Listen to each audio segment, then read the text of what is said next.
BJP మద్దతు తెలిపిన తర్వాతనే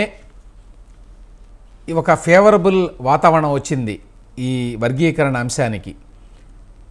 చాలా కాలం పాటు బీజేపీ దీని మీద స్పష్టమైన వైఖరిని వెల్లడించలేదు. మందకృష్ణ మాదిగ ఎప్పుడైతే ప్రధానమంత్రి నరేంద్ర మోదీ గారు ఇక్కడికి వచ్చినప్పుడు, హైదరాబాద్ వచ్చినప్పుడు కలిశారో అప్పటి నుంచి కూడా కొంత మార్పు వచ్చింది వాళ్ళ వైఖరిలో. వర్గీకరణకు మేము అనుకూలం అని చెప్పారు. మొన్న కోర్టులో కూడా ఈ కేసు హీరింగ్లో కూడా కేంద్ర ప్రభుత్వం తరఫున ప్రభుత్వం వర్గీకరణకు అనుకూలం అనేటువంటి మరి ఎఫిడవిట్ కూడా ఇచ్చారు వాళ్ళు. వీటన్నిటి మూలంగా కూడా కొంత ప్రభావితం అయ్యి మరి న్యాయమూర్తులు ఈ రకమైన తీర్పు ఇచ్చారా? మీరేమంటారండి జయరాం గారు? యా రమేష్ గారు, దీంట్లో మాట్లాడాల్సిన వర్గీకరణ అంశాన్ని వస్తే, రిజర్వేషన్ అంశాల విషయానికి వచ్చినప్పుడు నాణానికి రెండు వైపులా మాట్లాడండి. ఒక వైపు వచ్చేసేమో మాదిగల ఉద్యమము, మాదిగల చరిత్ర, మాదిగల త్యాగాలు, మాదిగలు ఇప్పటి వరకు ఒక తాటి పైన ఉండి కొట్లాడటం. దీంట్లోపల ఒక చిన్న విషయాన్ని నేను ఇంటర్ప్రిట్ చేస్తుంటాను.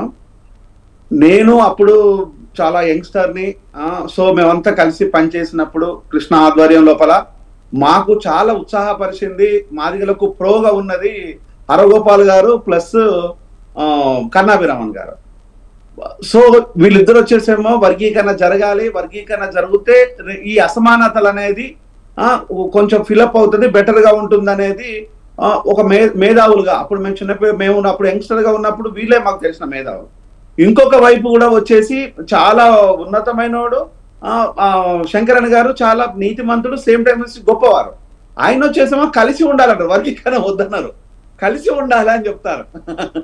నేను వర్గీకరణ గురించి మాట్లాడను, మీరు అంతా కలిసి ఉంటే బాగుంటుందని మాట్లాడారు. ఆయన చెప్పింది ఒక పాయింట్ ఆఫ్ వ్యూలో కరెక్టే. సో ఇక్కడ ఈ విషయం లోపల ఈ ముగ్గురి లోపల చాలా పెద్ద తర్జన భర్జన జరిగేది అప్పట్లో.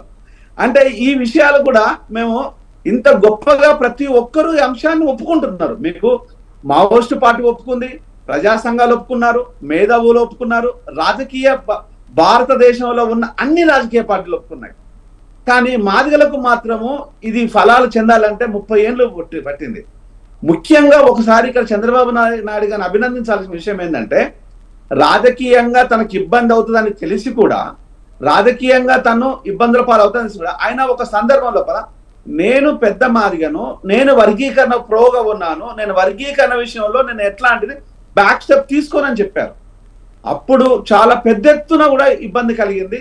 అప్పుడు మేము టీడీపీ భవన్ దగ్గర పోయి, నేను కావచ్చు, కృపాకర్ కావచ్చు, చాలా మందిని పోయి అక్కడ మేము సెక్యూర్ గా ఉండాల్సిన పరిస్థితి ఏర్పడింది. అంటే అంత ఉద్రిక్తమైన వాతావరణం. ఆ వాతావరణాన్ని ఇప్పుడు అంతా ఛేదించుకొని అంత సెన్సిటివ్ గా ఉన్నప్పుడు ఇప్పుడు అంత సెన్సిటివ్ గా ఉండట్లేదు. ఇప్పుడు మాల సోదరులు ఇప్పుడు యాక్సెప్ట్ చేయడానికి కొంత పాసిబిలిటీ ఉంది. ఇటు మాదిగ సోదరులు కూడా నిజంగా కూడా వర్గీకరణ మనకు అన్నింటికి పెన్సిల్ ఇంజెక్షన్ లాగా పనిచేస్తుందా అనే దాన్ని కూడా ఆలోచించే విధానంలో ఉంది. ఈ ఇద్దరి లోపల అంత సెన్సిటివ్ గా ఇక్కడ ఒక మాట చెప్పండి జయరాం గారు, ఇప్పుడు బీజేపీ అనుకూలంగా ఉండటం వల్లనే ఈ రకమైనటువంటి తీర్పు వచ్చిందని అనుకోవచ్చా? సారీ, బీజేపీ అనుకూలంగా ఉండటం వల్ల కేంద్రంలో ఈ రకమైన తీర్పు వచ్చిందని అనుకోవచ్చా? అదే చెప్పబోతున్నా అండి.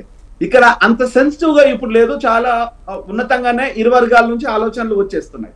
ఇప్పుడు లేటెస్ట్ గా మందకృష్ణ ఈ రోజు బీజేపీ వ్యక్తులతో మాట్లాడటం, ఆ శ్రేణులతో కలవటము, వాళ్ళతోని ఆ డిస్కషన్ జరగటము, డెఫినెట్ గా ఇక్కడ మీటింగ్ పెట్టడము, దానికి ప్రధానమంత్రి గారు రావటము, ప్రధానమంత్రి వచ్చేసి ఫస్ట్ ఆయన వచ్చేసి మేరా పరివార్ అని సంబోధించారు.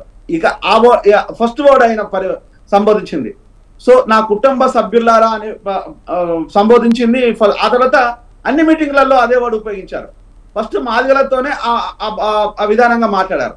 సో దాన్ని ఆయన అర్థం చేసుకున్నట్టుగా చెప్పారు. దీన్ని మేము ఒక కమిటీ వేస్తామని చెప్పారు. ఆ కమిటీ సూచనల మేరకు ఈరోజు కోర్టుకు వెళ్ళింది. కోర్టు లోపల 6:1 సక్సెస్ఫుల్ గా ఈరోజు బెంచ్ తీర్పునిచ్చింది. కొంత చిన్న భిన్నాభిప్రాయం ఉన్నా కూడా మెజారిటీ జడ్జిల అభిప్రాయము, 6 జడ్జిల అభిప్రాయము వర్గీకరణ ఆ రాష్ట్రాల పరిధి లోపల జరగవచ్చు అనేది ఇచ్చింది.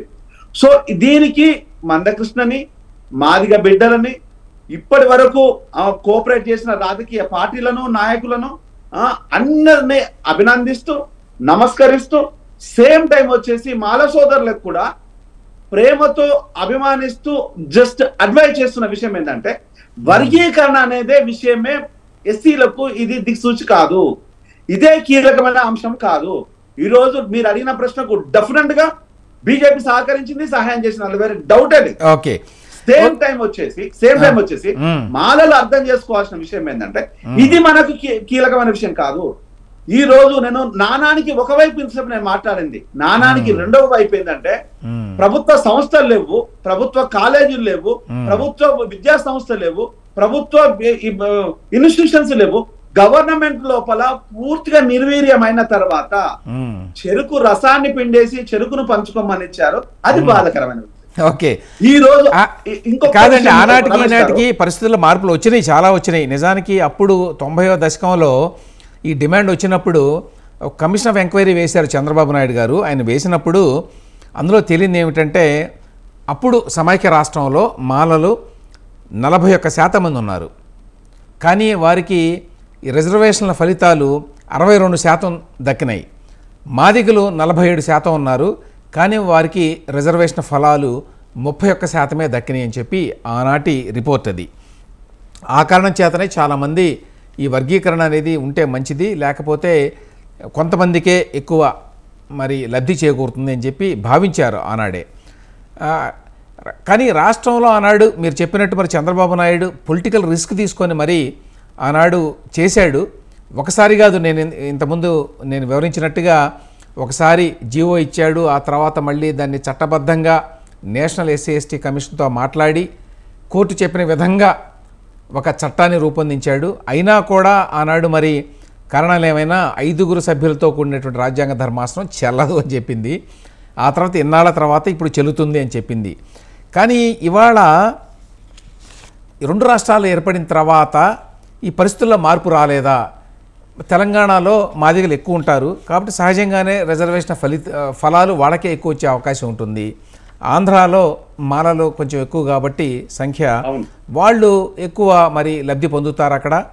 ఆ రకంగా చూసినప్పుడు ఇంత లేటుగా 2 రాష్ట్రాలు ఏర్పడిన కొన్ని పరిణామాలు కూడా జరిగిన తర్వాత మరి ఈ తీర్పు రావడం వల్ల నిజంగా ఏమన్నా లబ్ధి చేకూరుతుందా, లేక ఈ రాష్ట్రాలు 2 తెలుగు రాష్ట్రాలని పక్కన పెడితే దేశవ్యాప్తంగా కూడా దీని ప్రభావం ఉంటుందా?